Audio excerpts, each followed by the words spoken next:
مساء الخير. شقة 3 غرف نوم و2 حمام، فيو بانوراما بحر زي ما احنا شايفين.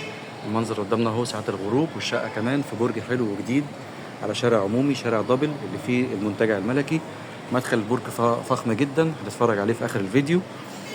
الشقة 3 غرف نوم و2 حمام، مش اخير طبعا، في اسانسير وفي حارس. احنا كنا في البلكونة بره وادي الريسبشن. الشقة خلاص خلصت تنظيف، ودلوقتي خلصت تشطيب وبتتنضف. ده كده ريسبشن من زاوية تانية، وهنا كده المطبخ واجهته من الطوب الحراري. الشقة مسجلة في الجمعية وفيها عداد كهرباء وفيها عداد مية مجمع في العمارة. ده كده المطبخ من جوه، وهنا باب الشقة. وبعدين عندنا ممر التوزيع، ممر كبير فيه 3 غرف وال2 حمام. دي كده أول غرفة نوم، وهنا غرفة النوم رقم 2.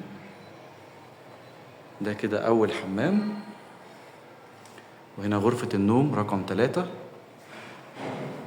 وهنا الحمام رقم 2.